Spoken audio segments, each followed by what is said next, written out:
Hello guys, this is Miss Dunn and I'll be doing a read aloud of chapter 1 of Night by Elie Wiesel.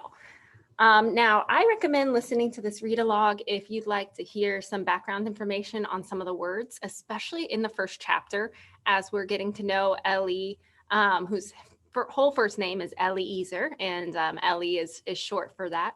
We learn a little bit about his background of his Jewish faith. And unless you are of the Jewish faith, you may not know some of these words. So throughout this reading, I'll be giving some background and context through little titles as I screen share, little titles and captions that'll help us out.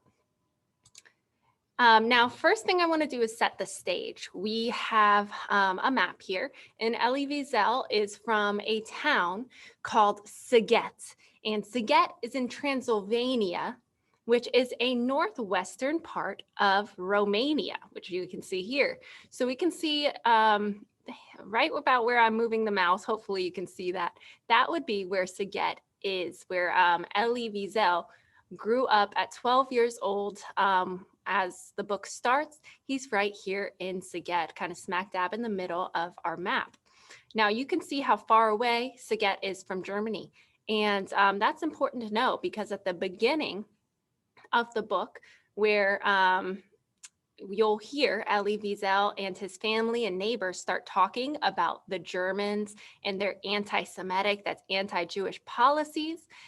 And they feel pretty safe over here in Romania. In the town of Sighet, they don't feel so worried because Germany's so far away. So they think surely they should be safe here. So as we get started, follow along. I just wanted to set the stage here. You can see helpful backgrounds to the left. They had called him Moshe the Beadle, as if his entire life he had never had a surname. He was the jack of all trades in a Hasidic house of prayer, a shibtel. Now, a Hasidic Jew would just be a specific subgroup of the Jewish faith. The Jews of Sighet, the little town in Transylvania where I spent my childhood, were fond of him. He was poor and lived in utter penury. As a rule, our townspeople, while they did help the needy, did not particularly like them. Moshe the Beadle was the exception. He stayed out of people's way. His presence bothered no one. He had mastered the art of rendering himself insignificant, invisible. Physically, he was as awkward as a clown. His waif-like shyness made people smile. As for me, I liked his wide, dreamy eyes gazing off into the distance. He spoke little. He sang, or rather chanted, and the few snatches I caught here and there spoke of divine suffering, of the Shekinah in exile, where, according to the Kabbalah, it waits its redemption, linked to that of man. I met him in 1941. I was almost 13 and deeply observant. By day, I studied Talmud, and by night, I would run to the synagogue to weep over the destruction of the temple. One day, I asked my father to find me a master who could guide me in my studies of Kabbalah. "You are too young for that.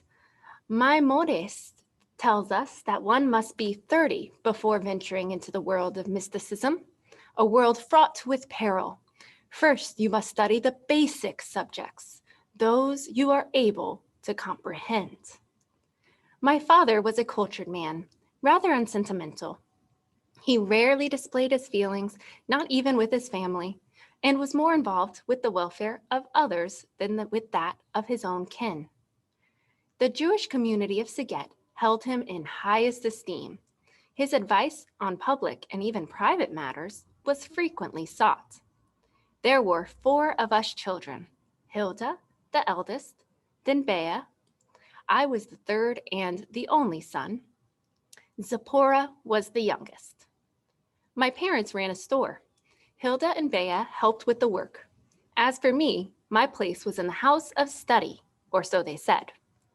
"There are no Kabbalists in Sighet," my father would often tell me. Just to give that background, Kabbalist would be one who studies the Kabbalah, which is a text about the mysticism of God. He wanted to drive the idea of studying Kabbalah from my mind. In vain. I succeeded on my own in finding a master for myself in the person of Moshe the Beadle. He had watched me one day as I prayed at dusk. "Why do you cry when you pray?" he asked, as though he knew me well. "I don't know," I answered, troubled. I had never asked myself that question. I cried because something inside me felt the need to cry. That was all I knew. "Why do you pray?" he asked after a moment. Why did I pray? Strange question. Why did I live? Why did I breathe? "I don't know," I told him, even more troubled and ill at ease. "I don't know." From that day on, I saw him often. He explained to me with great emphasis that every question possessed a power that was lost in the answer. Man comes closer to God through the questions he asked him, he liked to say. Therein lies true dialogue. Man asks and God replies, but we don't understand his replies. We cannot understand them because they dwell in the depths of our souls and remain there until we die. The real answers, Eliezer, you will find only within yourself. "And why do you pray, Moshe?" I asked him. "I pray to God, to the God within me, for the strength to ask him the real questions." We spoke that way almost every evening, remaining in the synagogue long after the faithful had gone, sitting in the semi-darkness, where only a few half-burnt candles provided a flickering light. One evening, I told him how unhappy I was not to be able to find in Sighet a master to teach me the Zohar, the Kabbalistic works, the secrets of Jewish mysticism. He smiled indulgently. After a long silence, he said, "There are 1,001 gates allowing entry into the orchard of mystical truth. Every human being has his own gate. He must not err and wish to enter the orchard through a gate other than his own. That would present a danger not only for the one entering, but also for those who are already inside." And Moshe the Beadle, the poorest of the poor of Sighet, spoke to me for hours on end about the Kabbalah's revelations and its mysteries. Thus began my initiation. Together, we would read over and over again the same page of the Zohar, not to learn it by heart, but to discover within the very essence of divinity. And in the course of those evenings, I became convinced that Moshe the Beadle would help me enter eternity, into that time where question and answer would become one. And then, one day, all foreign Jews were expelled from Sighet, and Moshe the Beadle was a foreigner. Crammed into cattle cars by the Hungarian police, they cried silently. Standing on the station platform, we too were crying. The train disappeared over the horizon. All that was left was thick, dirty smoke. Behind me, someone said, sighing, "What do you expect? That's war." The deportees were quickly forgotten. A few days after they left, it was rumored that they were in Galatia, working, and even that they were content with their fate. Days went by, then weeks and months. Life was normal again. A calm, reassuring wind blew through our homes. The shopkeepers were doing good business. The students lived among their books, and the children played in the streets. One day, as I was about to enter the synagogue, I saw Moshe the Beadle sitting on a bench near the entrance. He told me what had happened to him and his companions. The train with the deportees had crossed the Hungarian border and, once in Polish territory, had been taken over by the Gestapo. The train had stopped. The Jews were ordered to get off and onto waiting trucks. The trucks headed toward a forest. There, everybody was ordered to get out. They were forced to dig huge trenches. When they had finished their work, The men from the Gestapo began theirs. Without passion or haste, they shot their prisoners, who were forced to approach the trench one by one and offer their necks. Infants were tossed into air and used as targets for machine guns. This took place in the Galatian forest near the Columbae. How had he, Moshe the Beadle, been able to escape? By a miracle. He was wounded in the leg and left for dead. Day after day, night after night, he went from one Jewish house to the next, telling his story and that of Malka, the young girl who lay dying for 3 days, and that of Toby, the tailor who begged to die before his sons were killed. Moshe was not the same. The joy in his eyes was gone. He no longer sang. He no longer mentioned either God or Kabbalah. He spoke only of what he had seen. But people not only refused to believe his tales, they refused to listen. Some even insinuated that he only wanted their pity, that he was imagining things. Others flatly said that he had gone mad. As for Moshe the Beadle, he wept and pleaded, "Jews, listen to me. That's all I ask of you. No money, no pity. Just listen to me." He kept shouting in the synagogue between the prayer at dusk and the evening prayer. Even I did not believe him. I often sat with him after the services and listened to his tales, trying to understand his grief, but all I felt was pity. "They think I'm mad," he whispered, and tears like drops of wax flowed from his eyes. Once I asked him the question, "Why do you want people to believe you so much? In your place, I would not care whether they believed me or not." He closed his eyes, as if to escape time. "You don't understand," he said in despair. "You cannot understand. I was saved miraculously. I succeeded in coming back. Where did I get my strength? I wanted to return to Sighet to describe to you my death so that you might ready yourselves while there is still time. Life? I no longer care to live. I am alone. But I wanted to come back to warn you. Only no one is listening to me." This was toward the end of 1942. Thereafter, life seemed normal once again. London radio, which we listened to every evening, announced encouraging news. The daily bombings of Germany and Stalingrad, the preparation of the Second Front. And so we, the Jews of Sighet, waited for better days that surely were to come. I continued to devote myself to my studies, Talmud during the day and Kabbalah at night. My father took care of his business and the community. My father came to spend Rosh Hashanah with us so as to attend the services of the celebrated Rebbe of Borsche. My mother was beginning to think it was high time to find an appropriate match for Hilda. Thus passed the year 1943. Spring 1944. Splendid news from the Russian front. There could no longer be any doubt. Germany would be defeated. It was only a matter of time, months or weeks perhaps. The trees were in bloom. It was a year like so many others, with its spring, its engagements, its wedding, and its births.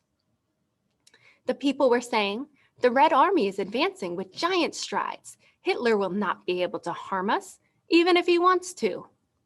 Yes, we even doubted his resolve to exterminate us. Annihilate an entire people, wipe out a population dispersed throughout so many nations, so many millions of people. By what means? In the middle of the 20th century.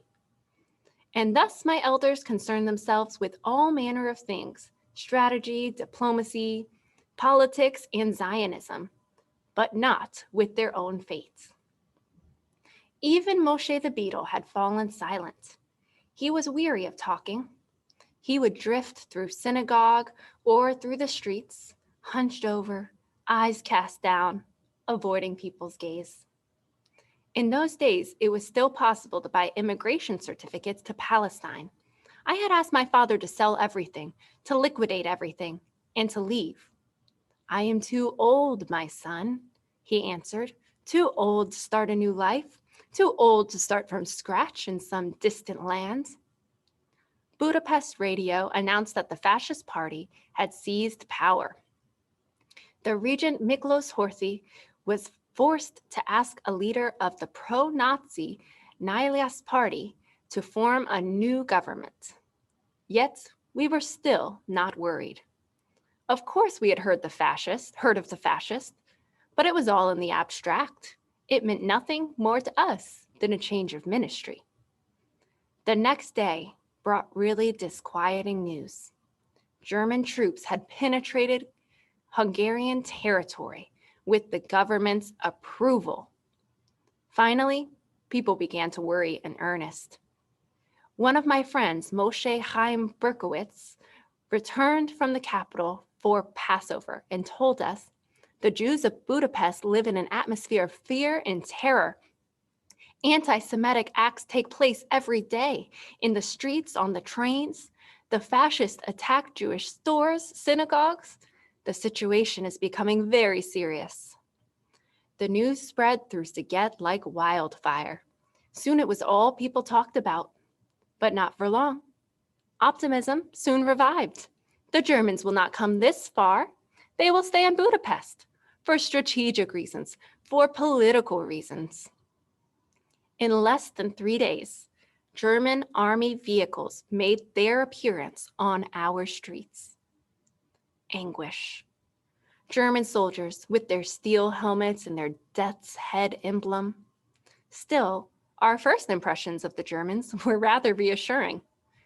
The officers were billeted in private homes, even in Jewish homes. Their attitude towards their host was distant, but polite. They never demanded the impossible, made no offensive remarks, and sometimes even smiled at the lady of the house. A German officer lodged in the Khan's house across the street from us. We were told he was a charming man, calm, likable, and polite. 3 days after he moved in, he brought Mrs. Khan a box of chocolates. The optimists were jubilant. Well, what did we tell you? You wouldn't believe us. There they are, your Germans. What do you say now? Where is their famous cruelty? The Germans were already in our town. The fascists were already in power. The verdict was already out, and the Jews of Sighet were smiling. The 8 days of Passover. The weather was sublime. My mother was busy in the kitchen. The synagogues were no longer open. People gathered in private homes. No need to provoke the Germans. Almost every rabbi's home became a house of prayer. We drank, we ate, we sang. The Bible commands us to rejoice during the 8 days of celebration, but our hearts were not in it. We wished the holiday would end so as not to have to pretend. On the 7th day of Passover, the curtain finally rose. The Germans arrested the leaders of the Jewish community. From that moment on, everything happened very quickly. The race toward death had begun. First edict, Jews were prohibited from leaving their residences for 3 days under penalty of death. Moshe the Beadle came running to our house. I warned you, he shouted, and left without waiting for a response. The same day, the Hungarian police burst into every Jewish home in town. A Jew was henceforth forbidden to own gold, jewelry, or any valuables. Everything had to be handed over to the authorities under penalty of death. My father went down to the cellar and buried our savings. As for my mother, she went on tending to the many chores in the house. Sometimes she would stop and gaze at us in silence. 3 days later, a new decree. Every Jew had to wear the yellow star.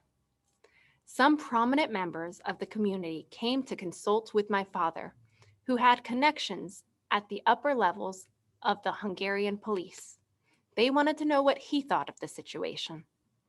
My father's view was that it was not all bleak, or perhaps he just did not want to discourage the others, to throw salt on their wounds. The yellow star? So what? It's not lethal. Poor father, of what then did you die? But new edicts were already being issued. We no longer had the right to frequent restaurants or cafes, to travel by rail, to attend synagogue, to be on the streets after 6 o'clock in the evening. Then came the ghettos. And I included here so you could see a ghetto is a place where groups of people are forcibly separated from others. The Nazis used the ghettos to isolate and contain the Jewish population of occupied Europe. So they separated them and kept them isolated in ghettos. 2 ghettos were created in Sighet. A large one in the center of town occupied 4 streets, and another smaller one extended over several alleyways on the outskirts of town. The street we lived on, Serpent Street, was in the first ghetto. Therefore, we could remain in the house. But as it occupied a corner, the windows facing the street outside the ghetto had to be sealed. We gave some of our rooms to relatives who had been driven out of their homes. Little by little, life returned to normal. The barbed wire that encircled us like a wall did not fill us with real fear. In fact, we felt this was not a bad thing. We were entirely among ourselves. A small Jewish republic.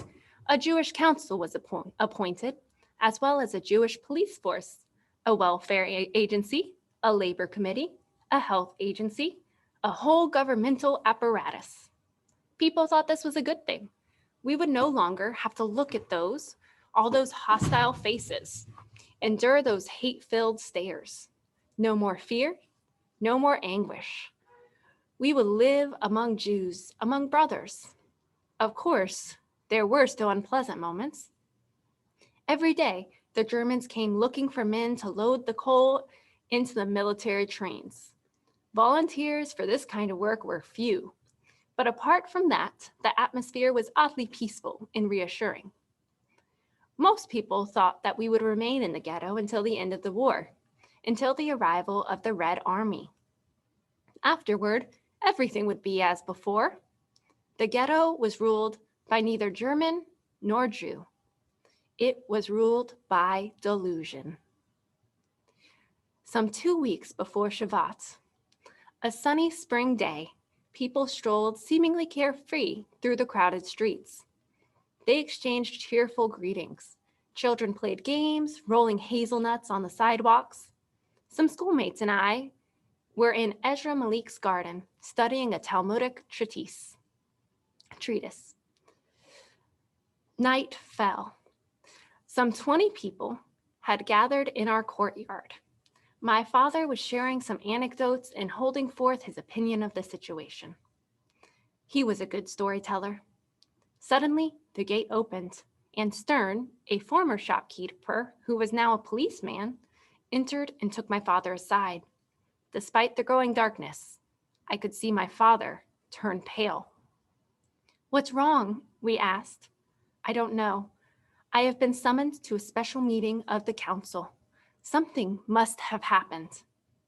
The story he had interrupted would remain unfinished. "I'm going right now," he said. "I'll return as soon as possible. I'll tell you everything. Wait for me." We were ready to wait as long as necessary. The courtyard turned into something like an antechamber for an operating room. We stood, waiting for the door to open. Neighbors, hearing the rumors, had joined us. We stared at our watches. Time had slowed down. What was the meaning of such a long session?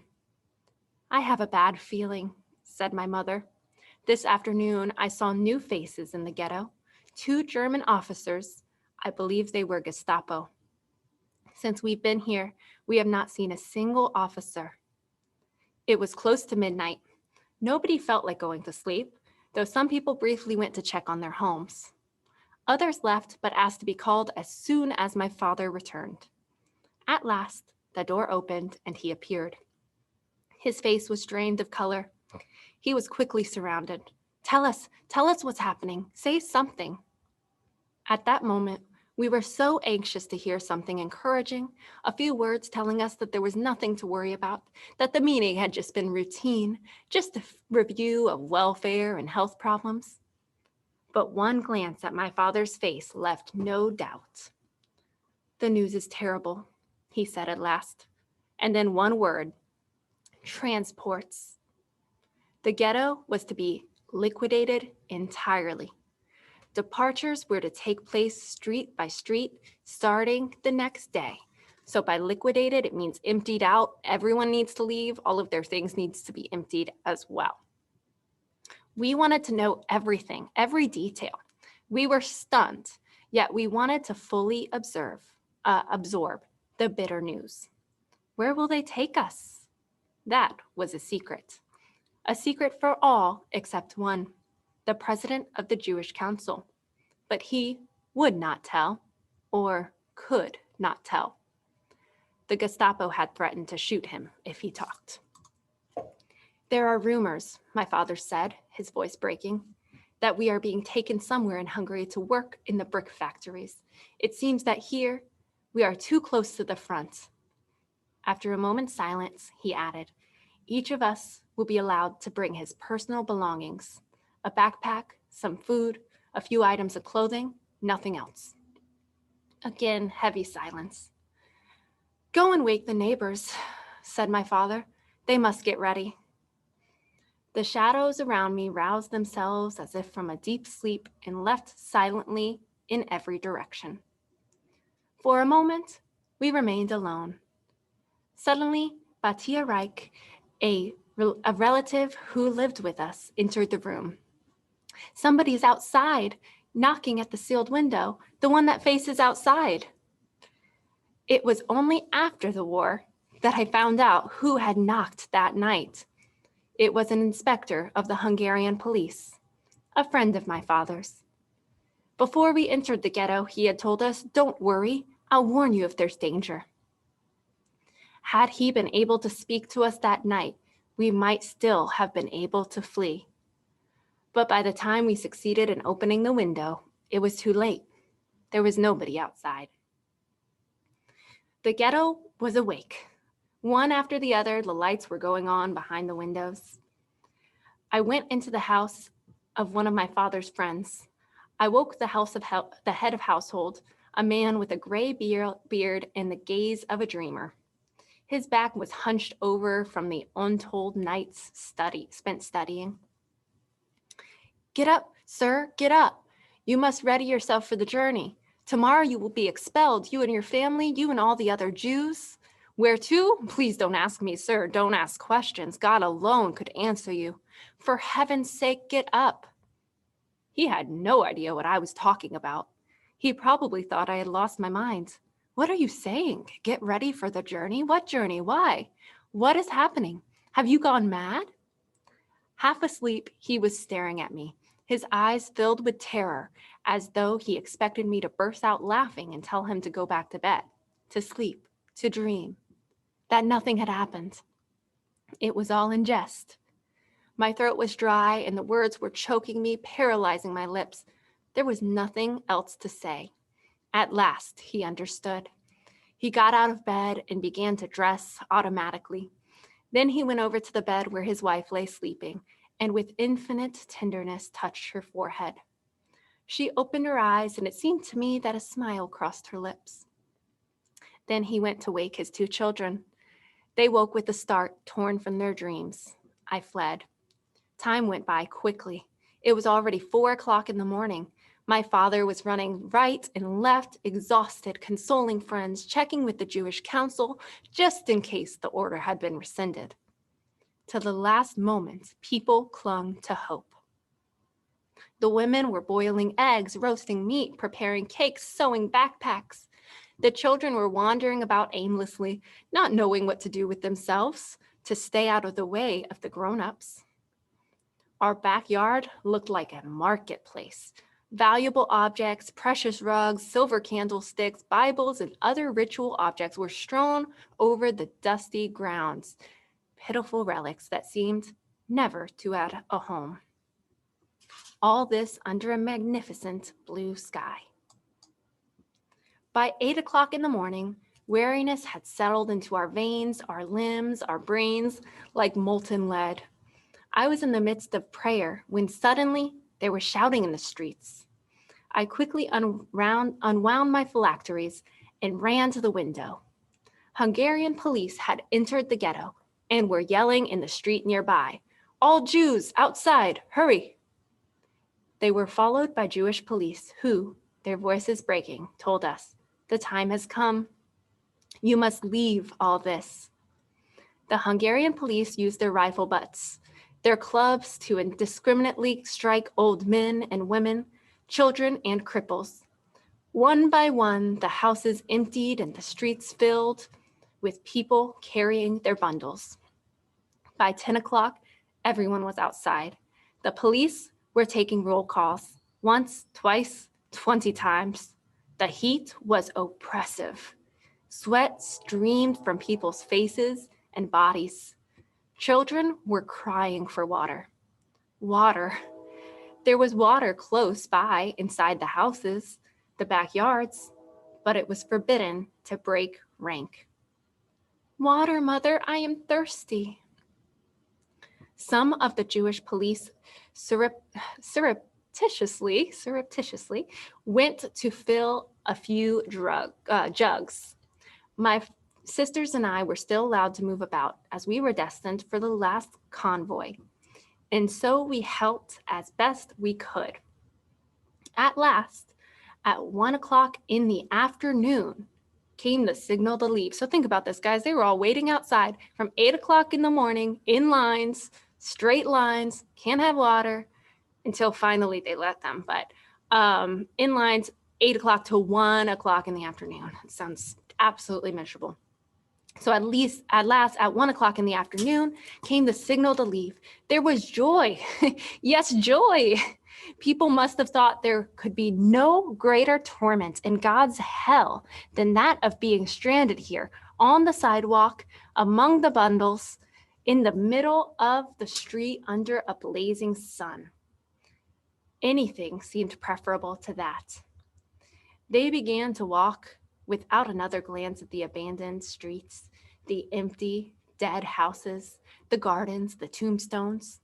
On everyone's back, there was a sack. In everyone's eyes, tears and distress.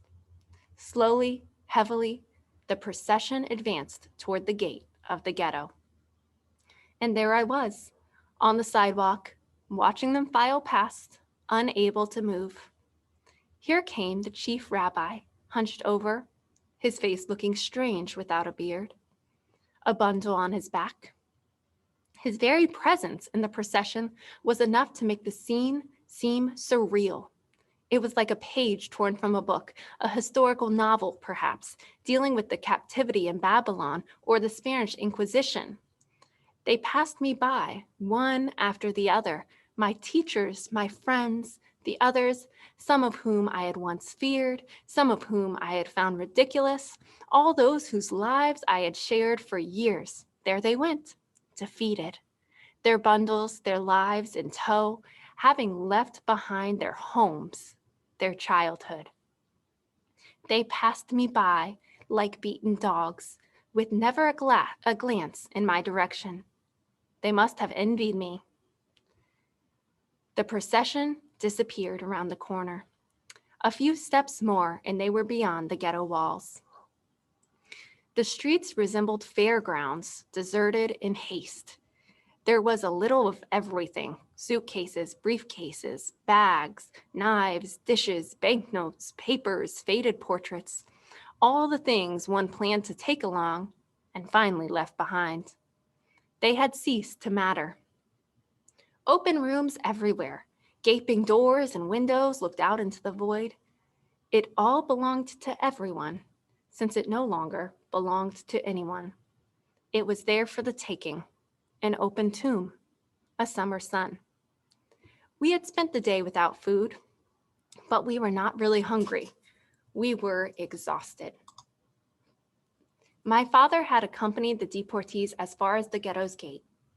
They first had been herded through the main synagogue, where they were thoroughly searched to make sure they were not carrying any gold, silver, or other valuables. There had been incidents of hysteria and harsh blows. When will it be our turn? I asked my father.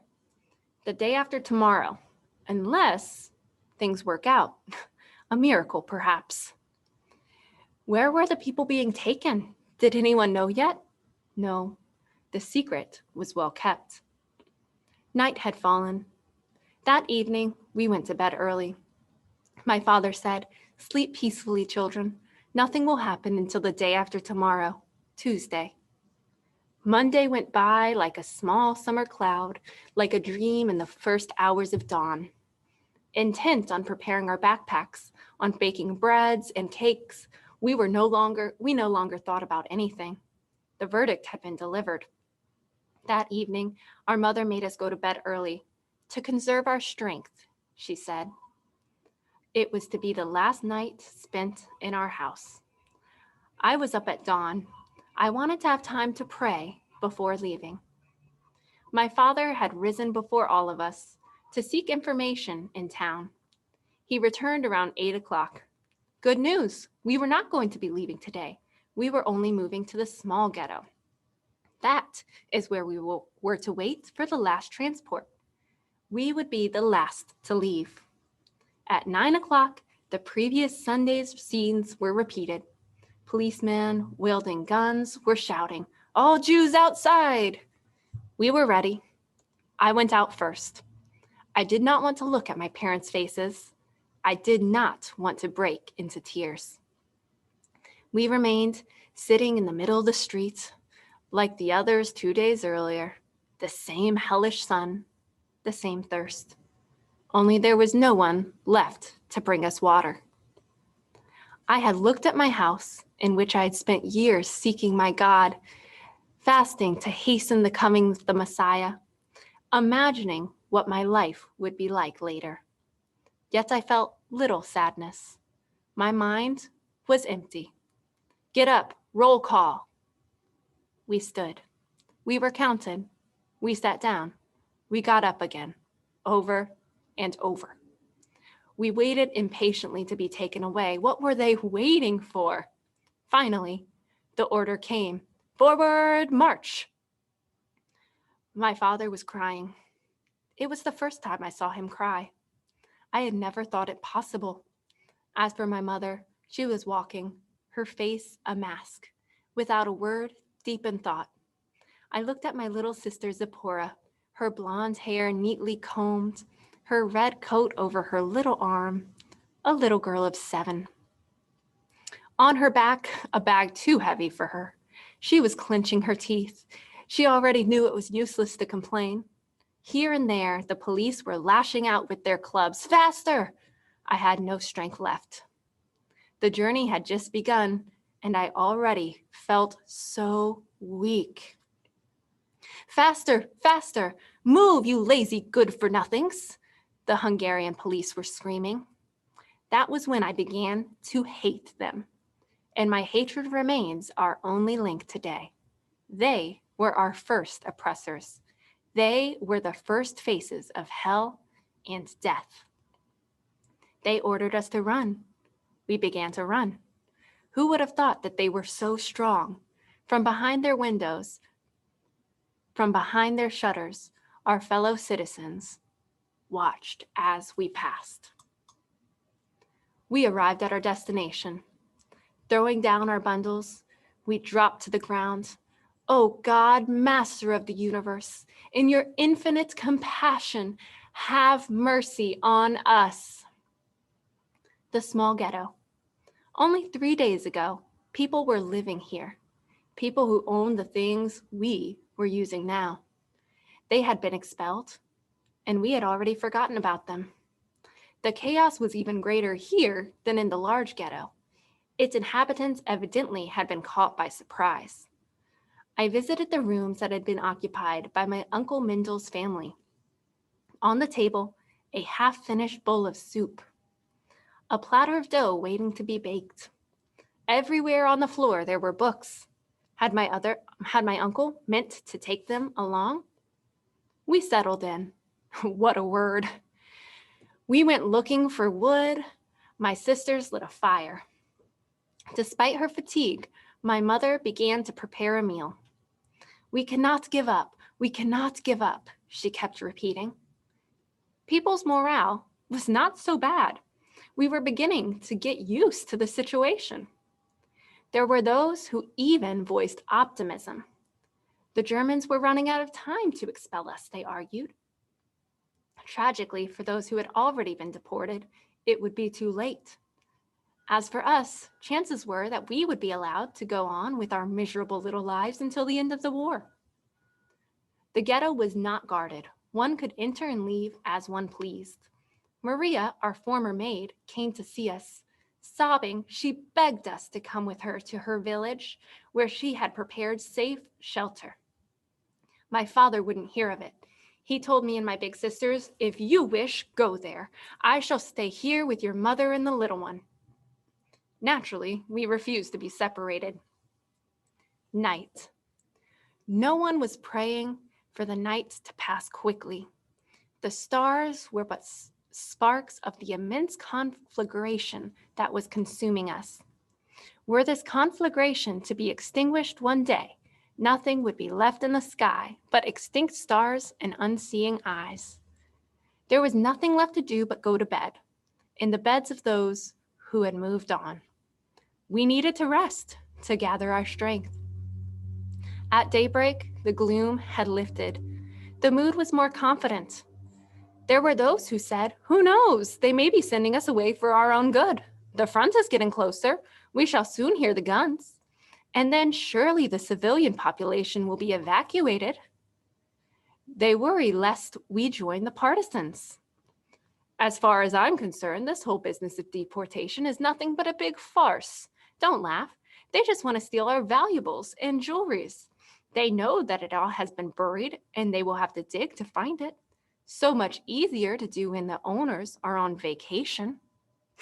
On vacation. This kind of talk that nobody believed helped pass the time. The few days we spent here went by pleasantly enough. In relative calm, people rather got along. There no longer was any distinction between rich and poor, notables and the others. We were all people condemned to the same fate, still unknown. Saturday, the day of rest, was the day chosen for our expulsion. The night before, we had sat down to the traditional Friday night meal. We had said the customary blessings over the bread and the wine and swallowed the food in silence. We sensed that we were gathered around the small familial table for the last time. I spent that night going over memories and ideas and was unable to fall asleep. By dawn, we were in the street, ready to leave. This time, there were no Hungarian police. It had been agreed that the Jewish Council would handle everything by itself. Our convoy headed toward the Maid Synagogue. The town seemed deserted, but behind shutters, our friends of yesterday were probably waiting for the moment when they could loot our homes. The synagogue resembled a large railroad station, baggage and tears. Now, if you don't know what a synagogue is, that's the Jewish place of worship. It's the Jewish church. The altar was shattered, the wall covering shredded, the walls themselves bare. There were so many of us, we could hardly breathe. The 24 hours we spent there were horrendous. The men were downstairs, the women upstairs. It was Saturday, the Sabbath, and it was as though we were there to attend services. Forbidden to go outside, people relieved themselves in a corner. The next morning, we walked toward the station, where there was a convoy of cattle cars waiting.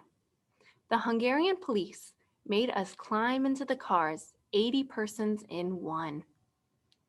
They handed us some bread, a few pails of water. They checked the bars on the windows to make sure they would not come loose. The cars were sealed. One person was placed in charge of every car. If someone managed to escape, that person would be shot.